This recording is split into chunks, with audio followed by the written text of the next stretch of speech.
Good morning students.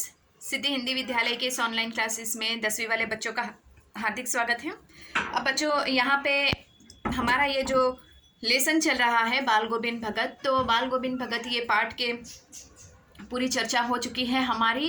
उसके जो साहित्यकार है रामवृक्ष बेनीपुरी, उनके जीवन का परिचय भी ले लिया। बाल गोविंद भगत की वेशभूषा, उनका स्वभावगत विशेषता, उनके जीवन में आने वाली जो परिस्थितियाँ, वो कैसे गृहस्थ जीवन बिताते थे, खेतीबाड़ी करते थे, ये सारी बातें हमारी हो चुकी हैं। अब बच्चों, यहाँ पे हमारा पाठ ये आगे वाले वीडियो में ख़त्म हो चुका है, लेकिन उसके साथ ये प्रश्नोत्तर की चर्चा करते हैं।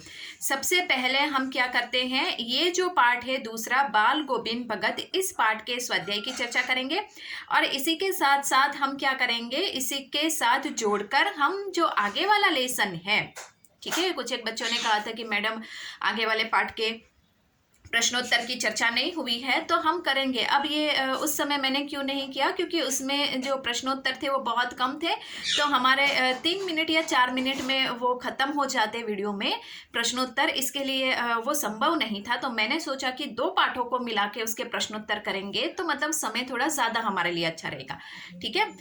तो यहाँ पे सबसे पहले हम लोग ये जो बाल गोविंद भगत पाठ है, इस पाठ के प्रश्नोत्तर की चर्चा करते हैं। तो सबसे पहला प्रश्न यहाँ पे है, खेती बाड़ी से जुड़े गृहस्थ बाल गोविंद भगत अपनी किन विशेषताओं के कारण साधु कहलाते हैं। तो हमें बताना है यहाँ पे कि बाल गोविंद भगत में ऐसी कौन कौन सी विशेषताएं हैं जिसके आधार पे वो साधु कहलाते थे। तो सबसे पहले तो हमें ये लिखना है कि बाल गोविंद भगत अपने जीवन में, वास्तविक जीवन में वो गृहस्थ थे। अपनी कुछ विशेषताओं के कारण लोग उन्हें साधु मानते थे। वे कबीर को अपना साहब यानी ईश्वर मानते थे। कबीर के पदों को गाया करते थे, उनके आदेशों पर चला करते थे। कबीर पंथी टोपी उन्होंने धारण करके रखी थी। वो कभी झूठ नहीं बोलते थे, खरा व्यवहार रखते थे। किसी की भी वस्तु को वो छूते नहीं थे, किसी की वस्तु को वो व्यवहार में नहीं लाते थे। दो टूक बात करना मन में वो संकोच नहीं, दो टूक बात, उसका मैंने अर्थ आपको बताया था, स्पष्ट बात करना। तो स्पष्ट बात करने में वो संकोच नहीं करते थे, किसी के खामखा के झगड़े में नहीं पड़ते थे। इसके साथ साथ वो कुछ खेत में पैदा होने वाले जो भी उनकी फसलें हैं, उसको सिर के ऊपर लाद कर वो जहाँ पे जो उनका मठ होता है, कबीर मठ, उसमें ले जाते थे और वहाँ पे चढ़ावा चढ़ा देते थे, और उसमें से जो प्रसाद के रूप में मिलता था वो उसको घर पे लाते थे और अपने जीवन के व्यवहार में उसका इस्तेमाल करते थे। तो ये सारी जो प्रवृत्तियाँ हैं, इन सब प्रवृत्तियों को देखकर हम कह सकते हैं कि कबीर साधु कहलाते थे, ठीक है। ये हमारा हुआ पहले प्रश्न का जवाब। दूसरा प्रश्न है, भगत की पुत्रवधू उन्हें अकेला क्यों नहीं छोड़ना चाहती थी। ध्यान से सुनिएगा, भगत की पुत्रवधू उन्हें अकेला क्यों नहीं छोड़ना चाहती थी।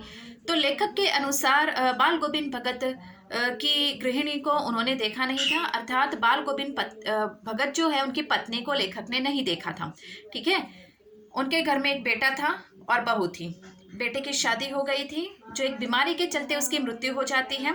जो बहू है वो बाल गोविंद भगत का पूरा बेटे की मृत्यु होने के बाद बाल गोविंद भगत का पूरा ख्याल रखती है, और पुत्रवधू जो है बाल गोविंद भगत उसको ससुर, मतलब उसके मायके वापस उसको भेज देते हैं ऐसा, और आदेश करते हैं कि उसकी दूसरी शादी करवाई जाए। उस समय जो उनकी बहू है वो बाल गोविंद भगत से कहती है कि अगर मैं चली जाऊंगी तो आपका मतलब जीवन यापन की व्यवस्था कौन करेगा, आपका ख्याल कौन रखेगा, आपकी देखभाल कौन करेगा, आपके बुढ़ापे में आपको चुल्लू भर पानी भी कौन पूछेगा, ऐसा। इसके लिए, इसी चिंता के कारण भगत की जो पुत्रवधू है वो भगत को छोड़कर जाना नहीं चाहती। ये दूसरे प्रश्न का जवाब हुआ। अब तीसरे प्रश्न का जवाब हम यहाँ पे देखते हैं।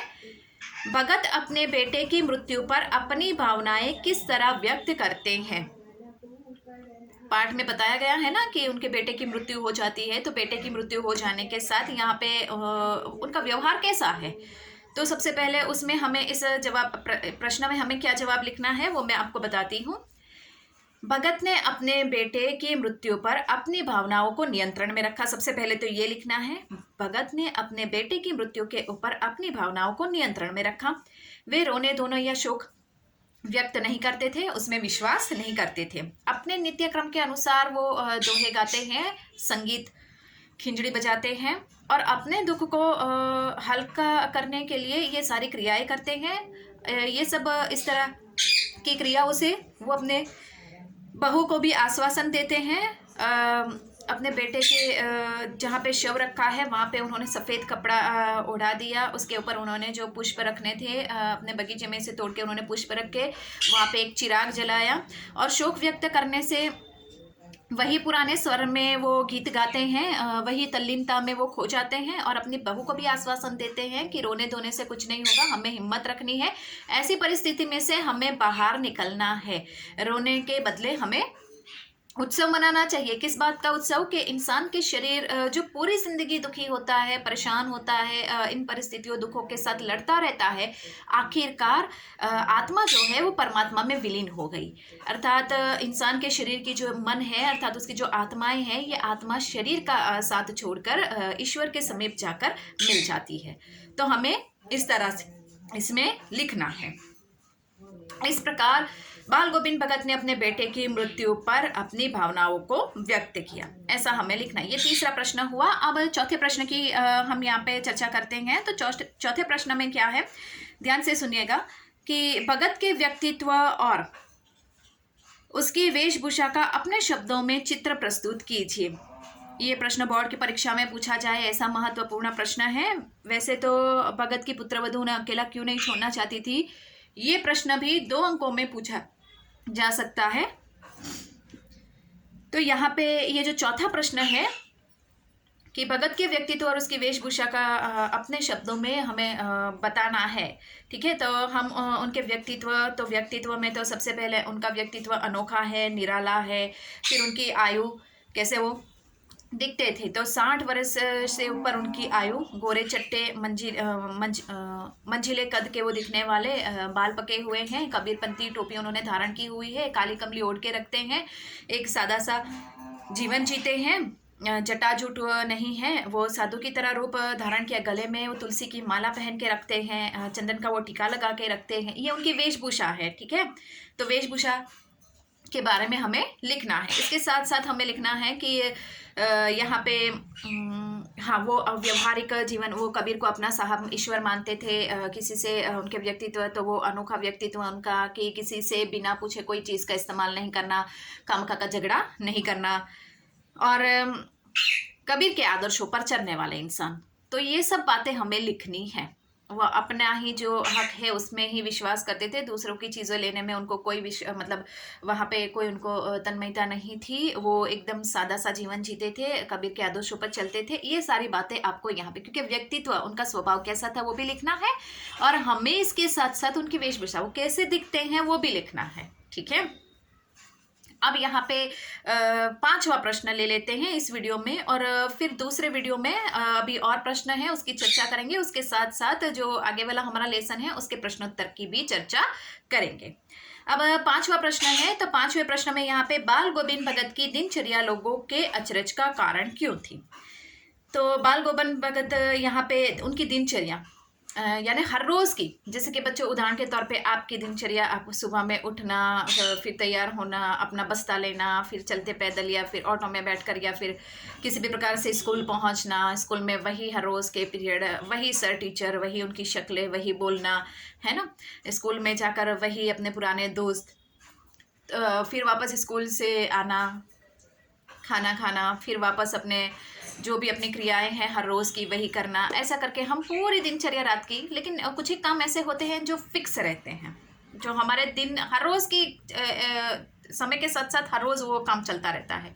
तो हमारी दिनचर्या, तो बिल्कुल उसी प्रकार से यहाँ पे बाल गोविंद भगत की दिनचर्या कौन सी है और उसको देखकर लोग को आश्चर्य यानी अचरज क्यों होता था, ठीक है। तो वो हमें लिखना है कि बाल गोविंद भगत की दिनचर्या सब लोगों से अलग थी। क्यों अलग थी?